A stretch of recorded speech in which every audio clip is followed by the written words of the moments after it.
All right, good afternoon, everyone. We are excited to be here for our reinstallment of Inside the Faculty Studio. To give you a little insight about this program, it was something that we used to host here at NJCU a few years back. And students have been asking for it, people have been asking for it, so we brought it back, and I decided when we wanted to bring it back, we wanted to bring back a faculty member who is not only an exciting member of this community. This faculty member is an individual. I'm going to try and read off the accolades off of my head here. So number one, professor within our STEM department here. I'm going to let her talk to you about all the things that she teaches here on campus. Also a member of our university senate, also an advisor to a student club and organization. I'm going to let you talk about that as well. An alum of NJCU, a servant, a hero, a champion at NJCU, and a tough cookie at that too. So don't we're not gonna play. We're not gonna play around today. And I can't wait to have this interview. My name, for those of you who may not know, is Jeff DeSuze. I am an assistant vice president of campus life and community engagement here at NJCU. And with that said, I want all of us in the audience and all of you that will eventually, hopefully, watch this at home, please welcome Dr. Bendaoud. All right, Dr. B, I'm going to ask you to grab this microphone here so that everyone can hear you properly. There it is. All right, Dr. B. Now, you told me not to give you any surprises. I try not to cheat, actually. Yeah, you said, so I'm going to make sure that I'm not going to hit you with any hard questions yet. All right? I'm just letting you know. I don't know what's going to happen 20 minutes from now, but right now I'm going to start with some of the easy ones, all right?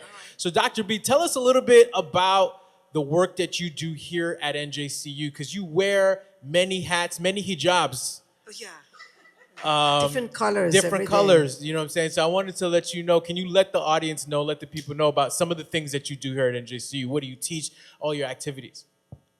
Well, first I would like to thank you for inviting me. You make me feel like a real hero. I mean, you said it. You a are. hero, right? You are. I need to own it right now. So I'm going to try. But anyway, so how to describe it?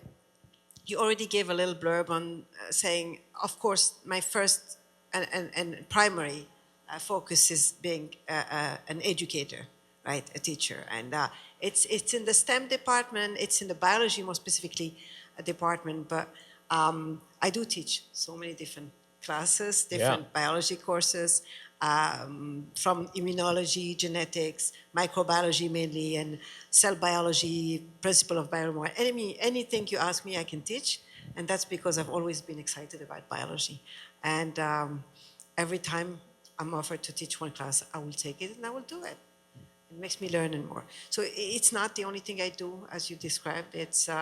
I'm also involved in several things, such as the Senate. I was on the executive committee. I was on the faculty and staff affair committee. I am presently on the staff affair committee, participating in many other endeavor that pertain to faculty. And I was also the first faculty representative on the board of trustee last year. That's right. Which was a great opportunity for me to get to meet the board of trustee and know more about higher level how things work.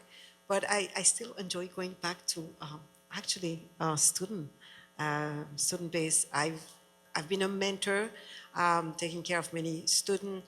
I also do research. I have a lab, and I had many students. Some of them are hiding right there. Yes, I'm seeing you there. So we spend a lot of time during the summer in the lab. They do it's real research trying to find antimicrobial compound. Very much hands-on. Sometimes they stay until 8 p.m., 9 p.m. Doing all of this. I'm also on the side. I'm actually also the chair of the institutional review board. I don't know if you're familiar with it, but it's every institution has. Most institutions have this committee that actually is here to review any research that is using human participant. And human participant, usually, like when you do a survey or you have a focus group or an interview as part of a research, you cannot do it without having an approval first from this review board. I'm actually chairing it, so I have the last word, which is pretty cool. But it's important. It's to protect the right of the participant. And I'm very, very focused on protecting the rights of our student, of human participant, of faculty, of staff, I mean, basically of all human beings, because everybody have the right to be protected and to do what they need to do. And especially that on our campus, we have such a diverse community, which is the beauty of our campus here. And we need to be there for every single human being on campus. Listen, Dr. B, that's, you do even more than what I even represented, which I think is so important. And we always start these conversations with, how did you get to NJCU, right? So, tell us the origin story. Like, how did you end up at this institution? There was an office, a dental office. It's still there, by the way, Dr. Freeman's office. I knocked on the door, said, do you need an assistant? Because I was a dentist, And then they opened the door and then they said, oh, we take your information. Maybe we're going to need. And after a few days, they called me and I started working as a dental assistant, believe it or not. Wow. Yeah, so I started working. And then after 2 years, I got pregnant with twins, which wasn't, big belly. I had to stop. And then I had to stop for 2 years. And at one point, I was like, we're not making it. My husband had struggled because he was a dentist too. And we couldn't make a living. It was very difficult when I was dental assistant. Guys, I know what it is not to have the money to pay for the bus. I used to walk from here to Communipo, and I used to have blisters in my feet because at work I couldn't even sit. And that $1, by the time, at the time, it was $1. The bus was $1, and it was very expensive for me. So I couldn't pay for it. But we needed to do more, and we had some people telling us, but you live right next to university. I didn't even know that I could go back to school. I did not know that. You know how information is difficult? And I came here one day, and they told me, yes, you can go back to school, and you just need to bring your paperwork and, what classes you took over there. I did, it's an evaluation. I mean, long story, make it short. I started undergrad here, and I did 4 years and a half. I was a bio major, a math major. I was terrified because my English was terrifying. I didn't know how to speak English. It was terrifying. Yeah. I thought I would never make it, like many of you. I really thought, I looked at American people between you and me, and I was like, oh my God, I can never be like them. I can never talk like them. They're so smart. And when I started taking my classes, all of a sudden I realized I got an A. It was English. I got an A in an English class. And I was like, how? And it was an old lady, Professor Massey. She was so nice. And she said, you write really well. And I put so much effort. I wasn't sleeping by the way, I wasn't sleeping. And then I realized I could do it. And I graduated from here, actually. NJCU is more than a home to me. NJCU is the American dream. Because NJCU gave me a shot at life in America. This is where it started for me. This is where I got a degree that, it was not the degree, it was the hope that, and the self-confidence that I can. I am smart enough like anybody else, and I can do it. And I graduated with a math major, bio major. Mind you, I fought really hard. I wanted an A in every single class. I only got 1 A minus, which I did not deserve, by the way. You didn't deserve the A minus, you said? Yeah, I did not. You supposed to get an A? Yeah, I had a 94. I'm turning into a student right now. I had a 94 average, and I got an A minus, and I was like very upset about it. Right. Which dropped my GPA to 3.99999. That's problematic. Yeah, you're supposed to get that 4.0. Yeah, absolutely. I was extremely upset at it, and I'm still. You're still mad? Yes. Now, by the way, that faculty, I still see him. They're still here. Yes. I mean, we're gonna pull up on them after the. No, we're not gonna. No, okay. We're not gonna. We won't. I promise, we won't. But this is where I started. Wow. And from here, I went for a PhD in biomedical sciences, but it still was home. So when they opened a position here, I was like, I need to come back to give back and help the students that are just like me. They don't believe in themselves, but I know they can do it. Yeah. And I wanted to come back, and I came back here. Yeah, I mean, let's give that a round of applause real quickly. I mean, that's a story. I mean, there was so much to unpack there. I think there's this quote or story that former President Barack Obama used to say about, you don't think that you belong at the table, and then you get there and you realize not only do you belong, but you're probably at times the best person at the table sometimes, or you're just as prepared as everyone else is. And so like that story reminds me of, you don't think necessarily you belong. I don't know English as well. I don't know if I'm supposed to be here. And then you get to that table and you're like, with some hard work, with the dedication, not only do I belong at this table, but I'm going to bring the chair and the food and the legs to the table and everything like that. So that's like something I want to commend you on. And then second, that grind of having to walk, hours or however long it is, knocking on doors, figuring out how to get the job. I mean, that kind of perseverance is so impactful today. And that's something that, all of our students can learn from. And all of us, myself can learn from too, is that, on those moments where you think you can't go, if you just go one more door, you know what I mean? Somebody might open that door and it opens up an opportunity. So, that's pretty remarkable. Now, I'm going to ask you a question. So you're from Algeria originally. Yes. Can you give me one difference between Algeria, the weather or something, the difference between Algeria and Jersey City? Oh my God, the weather is definitely one of them. I'm not gonna lie. How's the weather in Algeria? Oh, much nicer than here. I'm sorry. It was so warm. It's warmer. It doesn't rain as much. It's not like this. It's beautiful. Yeah. It's really beautiful. At the time, I didn't leave because it was because there was like internal political problem. Yep. So it was difficult, but that was beautiful. I loved being a dentist. I was a good one, by the way. But life takes you in different direction, and you just always have to make the best of what you are given. It doesn't matter, because as long as you do your best, you end up loving what you do, because it's very rewarding when you see the fruit of your labor. So it doesn't matter what job you end up having. You know how sometimes I have students coming in, I want to be a doctor. I say, and how about if you can't get there? What are you going to do? Oh, no, you panic. No, there's so many fields out there that we can be good at. It's the same as when we get married, right? Oh, that's the only man I can get. No, no.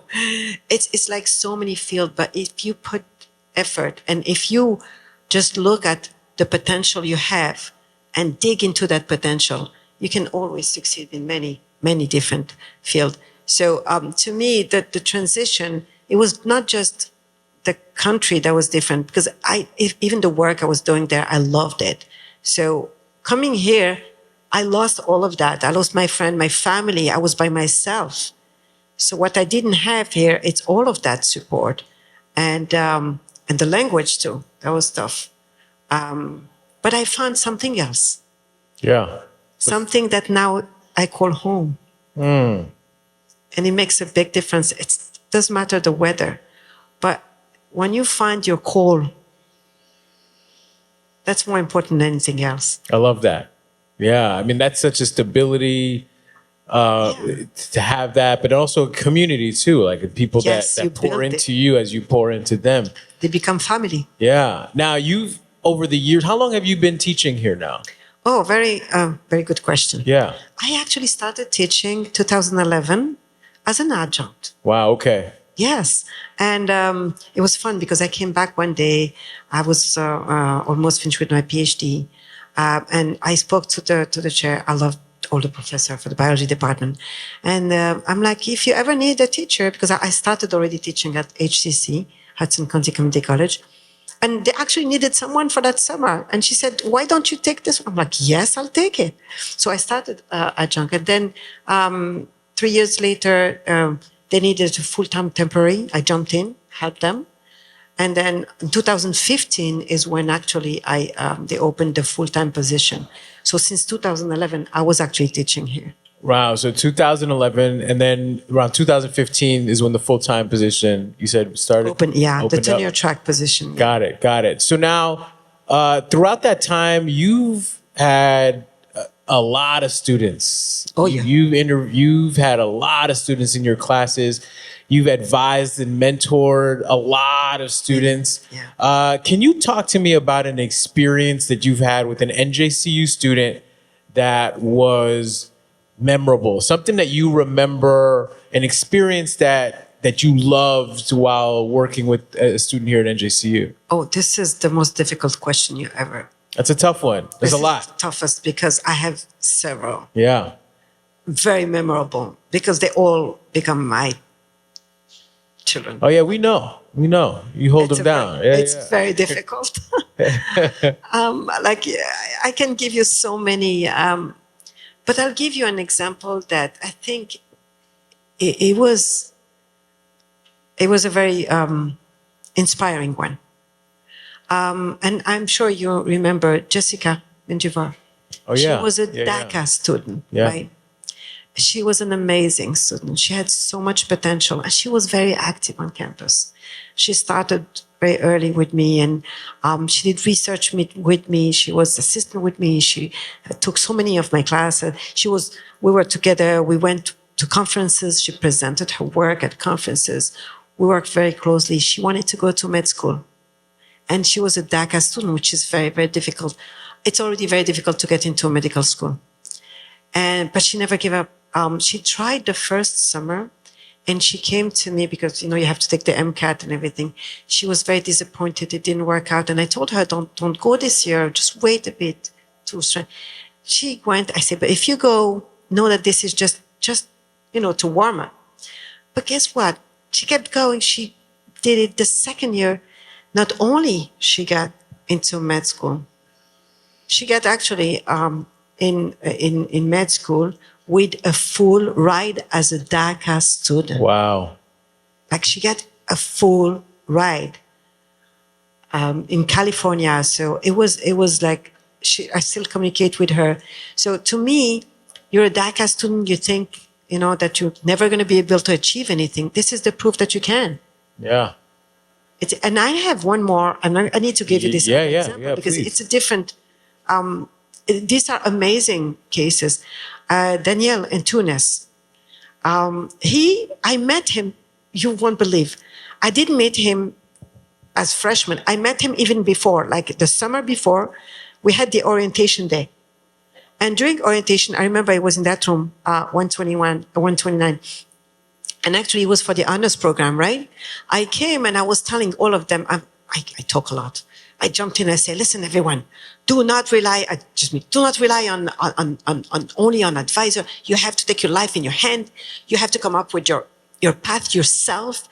Look at the program on the website and come up with a plan right away so that you're not going to waste time. You already have a plan. First year, this is what I'm going to take. Second year, this is. Do it yourself. And if you need any help, contact me. That kiddo, he came with a suit that day. He was a high school graduate. He was so cute. He looked so serious. He contacted me. He came at the end. Dr. B, can I have your email? I said, yes, sure. Not only he contacted me, a month later, he sent me a schedule. He created the schedule. He did it. And then he started volunteering in my research lab right away. He was so well prepared. He graduated in 3 years. In 3 years. He did it in 3 years. He continued his research as part of the grant. He continued the whole 3 years. He did an amazing job. I told him you can do anything you want, but he really wanted to be a nurse. Like that was his goal. So he even did the summer program where you spend a little time to see if it's really what you like. He did it, and he actually still loved it. I pushed him. I wanted him to go for med school. I really pushed as much as, but it was beautiful that he loved it. He had all the potential to do, but he loved it. He actually was accepted After 2 years, applied, I got accepted in our accelerated nursing program. He's now a successful nurse. He got an excellent job. I'm so proud of him. But he did it in 3 years. To tell you, if you take your life in your hand and if you follow up, sometimes they're afraid, students are afraid of faculty. We're here to help. But he wasn't. He reached out to me even before, like he was just a high school kid. Sometimes people say I'm terrifying, but apparently No, not to me. I mean, I wasn't terrifying to I him. can't talk about everybody. But my point is, like, it really helped him, and he did graduate within 3 years. That was an amazing story. Yeah, I mean those are the types of stories, right? You meet somebody at like 17 years old, they're brand Yeah. new to the school, and then, years later they become nurses, doctors, dentists. It's just a testament to the work that you do. And we always want to be able to recognize our faculty and all of our staff for that kind of work. And now I had to ask, your son goes here as well? Yes, and my husband too did. Wow. When I graduated, both of us actually were. He did a bio major too, and he went also for a PhD. He's now full time at Hudson County Community College. Oh wow, you are. Yeah, that's it. The whole family. And my son is right now. He's actually a junior. He's going to become 1 more year to go. That's and it. he's a bio major. Yes. And he's a bio major, man. He drank the Kool-Aid. He's part of the. Now, I have to ask also before we start to wrap it up. You are also an advisor here for our Muslim Students Association. Yes. And you've done such a great job. Again, you talked about mentoring our students, mentoring that group. You've worked with them over a number of years now that I know at least. And help them in creating programming and identifying their leadership. Also, just the concept of faith and leadership and academic success all wrapped up into one, and culture. Can you talk a little bit about your experience serving as the advisor for MSA over the last few years? It's an amazing actually experience. I actually started right away. 2015, I became the advisor for the MSA. It is challenging because students come and go, they move on and they graduate and they leave, and then you have to find new students that are willing to undertake this challenge, because it is challenging. Yeah. That's on the top of their regular, workload, and there's many components in it, many skills that are needed. You need to be proactive. You need to have organizational skills. You need to have public speaking skills. They need to be able to learn all of this and to pass it on to the other. And the transition was the difficult thing. So watching them grow, this is the most beautiful thing. Watching them taking time out of their free time from school to actually add more work and making sure that they reach out to other students. And what I love about it is the community, the fact that they work with each other, help each other. That was amazing. I've had different type of president. Sometimes it was a woman, sometimes it's a young woman or a young man. And they still work well together with the vice president. It's a very diverse community, different nationality, different personality. But again, many of them came up with good ideas. They made it even better. And actually 2 years after that, I became also the advisor for the pre-med club. When they started the pre-med club, very successful club too. Yeah. Did amazing job, right? Some of them are here. Yeah, yep. Shout out to here. pre-med. All right. And so it was applying the same principle for all of these clubs. The most important thing for me was, as an advisor, we are not here to tell them this is what you do. We're here to tell them, would that be the best way, or this one the best way? Oh, don't forget to do that. Or you need to make sure that you discuss it with others. So directing, it's more like directing them. And at one point, it's like, a little bird that you're showing them how to fly. And one day you see them fly. Yeah. And that's the day. And by the way, since for the MSA specifically, the hard work culminated in this big event that is the Iftar night. Yeah. That started, I think it was maybe 3-4 years ago. 4 years ago. Mm-hmm.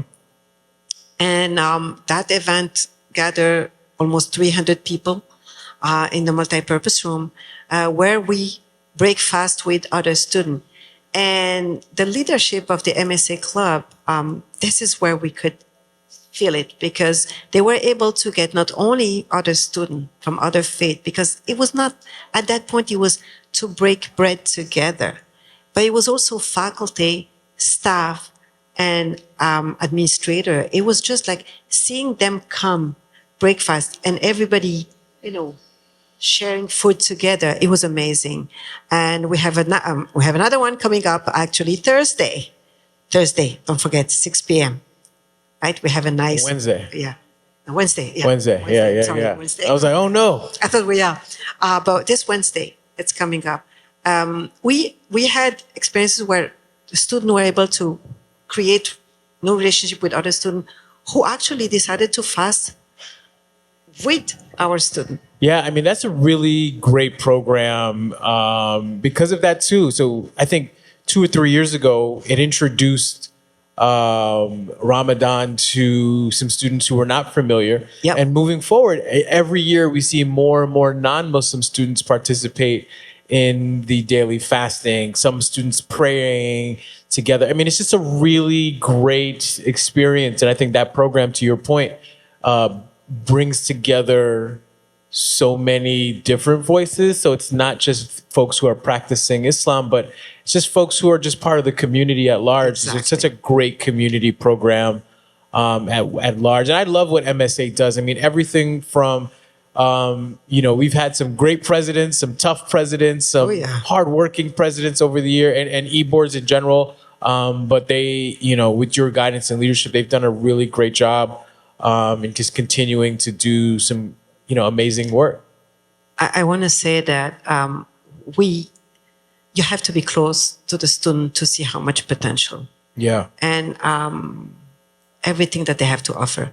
They are the future. They are the future. They need to know it. I love that. They need to own it. I mean, you should do some motivational speaking, Doc. I mean, I don't know if you do that, but you should go into. I'm just letting you know. I'm motivated. I do that in my classroom every single day. I'm inspired. I drive them crazy, right? They know. Do you see the heads? I see the head nods. I see the head nods. Yeah. I do that every day. That's it. Because I truly believe that they need to. I love that. All right, so Dr. B, we're going to start wrapping this up, but before we ask the surprise questions, because there's some non-traditional questions here, I'm gonna ask the audience if the audience has any questions first. If the audience doesn't have questions, then I'll go right into our special questions. So, audience members, do you all have any questions for Dr. B? All right. You know the deal. If you don't ask question, what happened in the classroom? Oh, you gonna call on them? I asked. Dr. B said we're gonna turn this interview right into class. Yeah. If they don't ask, I'll ask. No? All right, I got some for you, Dr. B. I was afraid of his. That's why I was trying to stop. She's trying to delay. I got it. I know. All right, Dr. B, here are our closing questions. Question number 1, if you had to let us know what your favorite word is, one individual word, what is your favorite word? That's a tough one. I told you it's not going to be easy.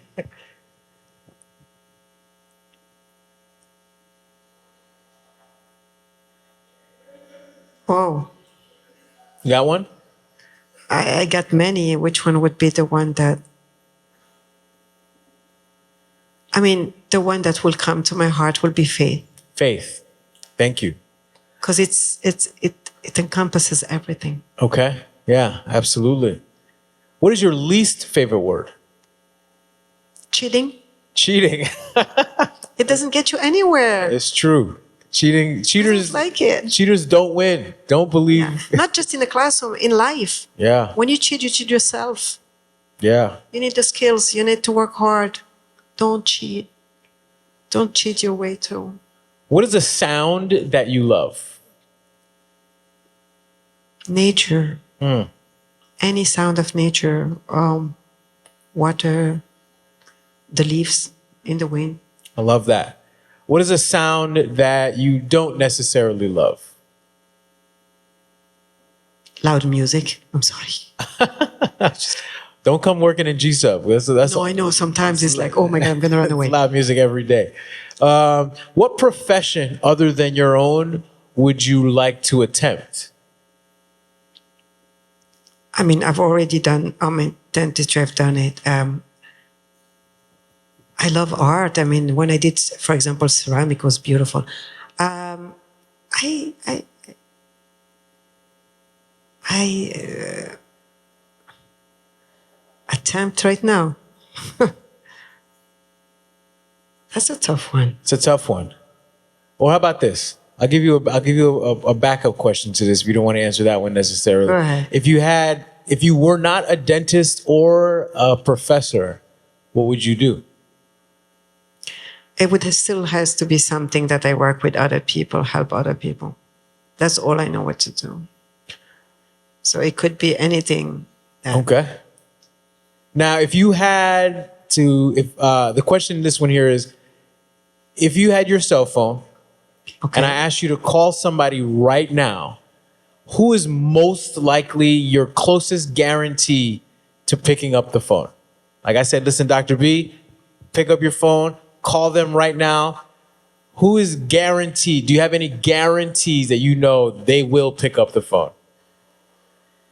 Today, tomorrow, next week, last week, you know that if you call, they'll pick up. My husband will pick up the phone. On the first ring? He better do better.